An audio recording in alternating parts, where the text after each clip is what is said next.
اب اس موضوع پہ دیکھیں کس طرح اسلام نے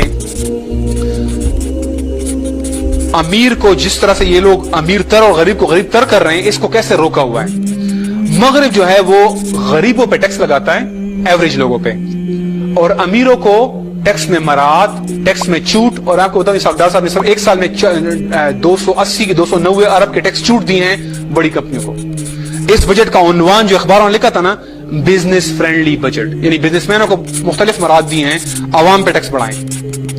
یہ ان کا طریقہ ہے، بڑے ملٹی نیشنلز کو چھوٹ دیتے ہیں، نام کیا دیتے ہیں، غیر ملکی سرمایہ کاری کے لیے مراعات، ترغیبات کا پیکج اعلان کیا ہے، وہی تم ٹیکس مت دو، آ جاؤ ہمارے ملک میں لوٹو اور چلے جاؤ، اور ہمارے اوپر ٹیکس۔ میں آپ کو مثال دیتا ہوں، آپ صرف یہ دیکھ لیں پاکستان کے بجٹ کا 63% بجٹ کیا ہے، انڈائریکٹ ٹیکس، یعنی جی ایس ٹی۔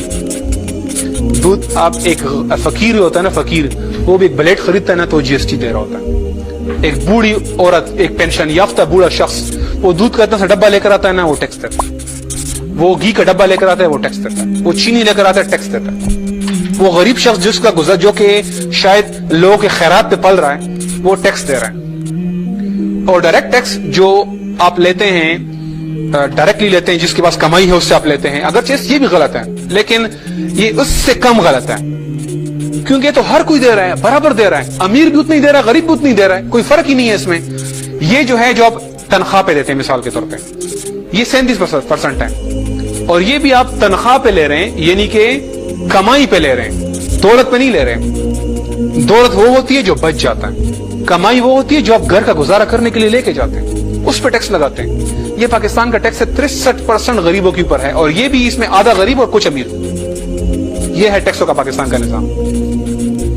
یہ مختلف ٹیکسوں کی ڈیٹیل ہے، میں تفصیل میں بھی نہیں جا رہا۔ آگے چلیں، اسلام کیا کہتا ہے، اور یہ بڑی خطرناک حدیثیں ہیں ان لوگوں کے لیے جو ان ٹیکسوں میں ملوث ہیں، جو ان حکمرانوں کے لیے جو یہ کام کر رہے ہیں۔ لا يدخل الجنہ صاحب المقص، ٹیکس لینے والا جنت میں نہیں جائے گا۔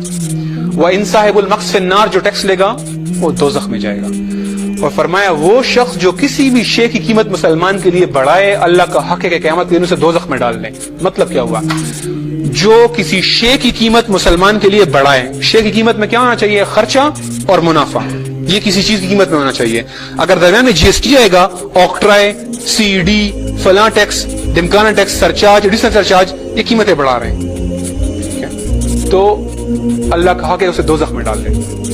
یہ ہے درمیان میں کوئی بھی انڈائریکٹ چیز، جو قیمت، جو خرچہ ہے اور اس کے اوپر منافع کے علاوہ کوئی نہیں آ سکتا۔ اور یہ اللہ سبحانہ وتعالیٰ نے ایسی حدیث بیان کی ہے جو آئندہ آنے والے ہر نئے نام سے جو بھی ٹیکس آئے گا، جو اس ڈیفینیشن میں آئے گا، وہ خود ہی آٹومیٹکلی وہ حرام بن جائے گی۔ اور فرمایا، اور یہ اگرچہ لوگ اس کو شاید اس طرح نہ سمجھے، لیکن یہ ایگزیکٹ اس پہ اپلائی ہوتی ہے، اگر تم پاؤ کوئی شخص تمہارا مال بغیر حق کے لے رہے اسے قتل کر دو، کوئی حق نہیں ہے ان لوگوں کا آپ سے مال چھیننے کا، صرف زبردستی آپ سے لے رہی ہے۔ جگہ ٹیکس ہے آپ کے اوپر جو لگایا وہ انہوں نے ہر چیز کے اندر آپ سے شامل کر کے آپ سے ٹیکس لے رہے ہیں۔ میں یہاں پہ ایک چھوٹا سا چیز آپ کے سامنے رکھنا چاہتا ہوں، مجھے ذرا آپ ایک اندازہ لگائیں کہ اگر کسی بندے کی تنخواہ وہ 50,000 ہے اور وہ سالانہ 6 لاکھ روپے کماتا ہے، تو اس کے اوپر وہ کچھ 10% ٹیکس دیتا ہے۔ اگر زیادہ ہے تو پھر تو ریٹ 30% اور 25% تک پہنچ جاتا ہے، اس کو چھوڑ دیں ابھی۔ اس کے بعد آپ جب جو شاپنگ کرتے ہیں اس پہ 17.5% آپ سب پہ جی ایس ٹی دیتے ہیں۔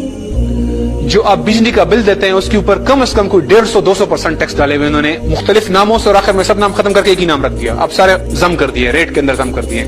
بجلی کا بل، گیس کا بل، پی ڈی سی ایل کا بل، آپ کا جو گھر کا ٹیکس ہے، جو آپ کا پراپرٹی ٹیکس ہے، جو آپ کا سیس ہے، جو آپ کے اس کے اوپر جو پانی کا جو ٹیکس ہے، اس کے علاوہ جو آپ گاڑی کہیں پارک کرتے ہیں اس کے اوپر آپ کو ٹیکس دینا پڑتا ہے، جو آپ راستے میں جاتے ہیں ٹول ٹیکس، جو آپ گاڑی کا لائسنس بناتے ہیں اس کا ٹیکس، ڈرائیونگ لائسنس کا ٹیکس، ہر سال کا جو گاڑی کا جو ٹوکن ہے وہ الگ ہے۔ پھر اس کے بعد جب آپ کہیں پل پہ سے گزرتے ہیں تو ٹول الگ سے دیتے ہیں، اگر کسی ریسٹورینٹ چلے جائیں 12% ٹیکس وہاں پہ دیتے ہیں۔ یعنی آپ یہ لسٹ اٹھاتے جائیں، آپ کی تنخواہ آدھو آدھ آپ سے وہ ٹیکس ملے رہے ہیں، آپ کو پتہ بھی نہیں چلتا۔ آپ کہتے ہیں میں شاید 8% ٹیکس دے رہا ہوں، میں 12% ٹیکس دے رہا ہوں، میرا 15% کٹ رہا ہے۔ 15 نہیں کٹ رہا، 15 تو ڈائریکٹ وہ ہاتھوں ہاتھ لے جاتا ہے نا آپ سے۔ باقی جو ساری جو لسٹ ہے، پھر جو سارے کارخانےداروں سے جو آپ مال لیتے ہیں، وہ کارخانےدار جو ٹیکس دیتا ہے کیا وہ جیب سے دیتا ہے؟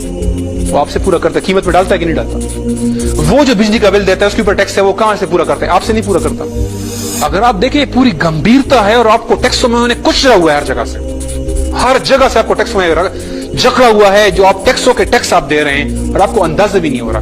ان کو یہ ٹیکس اس لیے پسند ہے نا, یہ انڈائریکٹ ٹیکس, آپ کو پتہ نہیں چلتا, فیل نہیں ہوتا آپ کو. آپ موبائل میں کسی کو گھر میں فون کرتے ہیں والدہ کو تو 25 روپے پہلے کٹ جاتے ہیں اور باقی کٹتے کٹتے آخر میں 42 روپے آپ سے پورے کٹتے ہیں. یہ سب کیا ہے آپ کے ساتھ ہو رہا ہے؟ آپ کو ٹیکسوں میں جب اس لیے جس بندے کی تنخواہ 20,000 ہے نا, وہ اصل میں کوئی 8,000 روپے وہ ٹیکسوں میں دے رہا ہے, پھر 5-6 ہزار بجلی کے بلوں میں دے رہا ہے. اس کے بعد کیا بچتا ہے اس کے پاس؟ سو لوگ غریب نہیں ہوں گے اس نظام میں. سود, آگے سے سود کے بارے میں زیادہ تفصیل اس لیے ڈسکس, ایک فگر کے علاوہ میں ڈسکس اس لیے نہیں کرتا کہ الحمدللہ اس کے بارے میں علماء میں اکثر